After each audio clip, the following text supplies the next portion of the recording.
بسم اللہ الرحمن الرحیم۔ السلام علیکم ناظرین۔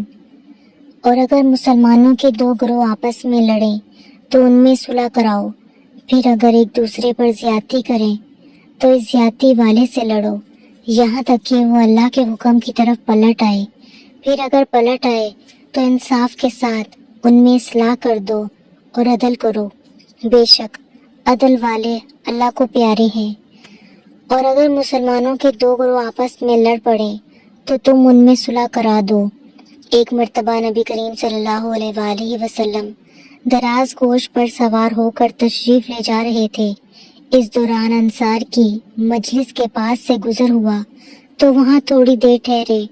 اس جگہ دراز گوشت نے پیشاب کیا تو عبداللہ بن ابی نے ناک بند کر لی۔ یہ دیکھ کر حضرت عبداللہ بن رواحہ رضی اللہ تعالیٰ عنہ نے فرمایا، حضور اکرم صلی اللہ علیہ وآلہ وسلم کے دراز گوشت کا پیشاب تیرے مشک سے بہتر خوشبو رکھتا ہے۔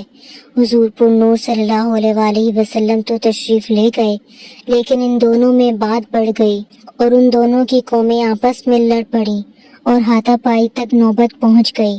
صورتحال معلوم ہونے پر سرکار دو عالم صلی اللہ علیہ وآلہ وسلم واپس تشریف لائے اور ان میں صلح کرا دی۔ اس معاملے کے بارے میں یہ آیت نازل ہوئی اور ارشاد فرمایا گیا، اے ایمان والو، اگر مسلمانوں کے دو گروہ آپس میں لڑ پڑیں تو تم سمجھا کر ان میں صلح کرا دو۔ پھر اگر ان میں سے ایک دوسرے پر ظلم اور زیادتی کرے اور صلح کرنے سے انکار کر دے تو مظلوم کی حمایت میں اس زیادتی کرنے والے سے لڑو یہاں تک کہ وہ اللہ تعالیٰ کے حکم کی طرف پلٹ آئے۔ پھر اگر وہ اللہ تعالیٰ کے حکم کی طرف پلٹ آئے تو انصاف کے ساتھ دونوں گروہوں میں صلح کرا دو اور دونوں میں سے کسی پر زیادتی نہ کرو، کیونکہ اس جماعت کو ہلاک کرنا مقصود نہیں بلکہ سختی کے ساتھ راہ راست پر لانا مقصود ہے۔ اور صرف اس معاملے میں ہی نہیں بلکہ ہر چیز میں عدل کرو، بے شک اللہ تعالیٰ عدل کرنے والوں سے محبت فرماتا ہے تو وہ انہیں عدل کی اچھی جزا دے گا۔ حضرت ابو درداء رضی اللہ تعالیٰ عنہ سے روایت ہے، رسول کریم صلی اللہ علیہ وآلہ وسلم نے ارشاد فرمایا، کیا میں تمہیں ایسا کام نہ بتاؤں جو درجے میں روزے، نماز اور زکوٰۃ سے بھی افضل ہو؟ صحابہ کرام نے عرض کی، یا رسول اللہ صلی اللہ علیہ وآلہ وسلم، کیوں نہیں؟ ارشاد فرمایا، آپس میں صلح کروا دینا، البتہ یاد رہے کہ مسلمانوں میں وہی صلح کروانا جائز ہے جو شریعت کے دائرے میں ہو، جبکہ ایسی صلح جو حرام کو حلال اور حلال کو حرام کر دے وہ جائز نہیں ہے۔ جیسا کہ حضرت ابو ہریرہ رضی اللہ تعالیٰ عنہ سے روایت ہے، حضور اقدس صلی اللہ علیہ وآلہ وسلم نے ارشاد فرمایا، مسلمانوں کے مابین صلح کروانا جائز ہے، مگر وہ صلح جائز نہیں جو حرام کو حلال کر دے یا حلال کو حرام کر دے۔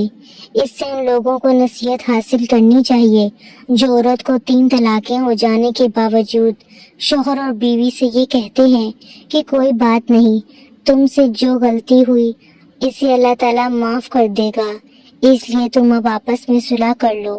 حالانکہ 3 طلاقوں کے بعد وہ عورت اللہ تعالیٰ اور رسول کریم صلی اللہ علیہ وآلہ وسلم کے احکام کے مطابق اپنے شوہر پر حرام ہو چکی ہے، اور صرف صلح کر لینے سے یہ حرام حلال نہیں ہو سکتا۔ تو ان کا یہ صلح کروانا حرام کو حلال کرنے کی کوشش کرنا ہے، اور یہ ہرگز جائز نہیں ہے۔ اور ایسی صلح کروانے والے خود بھی گناہ گار ہوں گے، اور اس صلح کے بعد وہ مرد اور عورت، شوہر اور بیوی والا جو تعلق قائم کریں گے اس کا گناہ انہیں بھی ہوگا، کیونکہ ان کے لیے اب وہ تعلق قائم کرنا حرام ہے، اور یہ چونکہ حرام کام میں ان کی مدد کر رہے اور اس کی ترغیب دے رہے ہیں تو اس کے گناہ میں یہ بھی شریک ہیں۔ اللہ تعالیٰ مسلمانوں کو عقل سلیم عطا فرمائے اور شریعت کی حدود میں رہتے ہوئے مسلمانوں کے درمیان صلح کروانے کی توفیق عطا فرمائے، آمین ثم آمین۔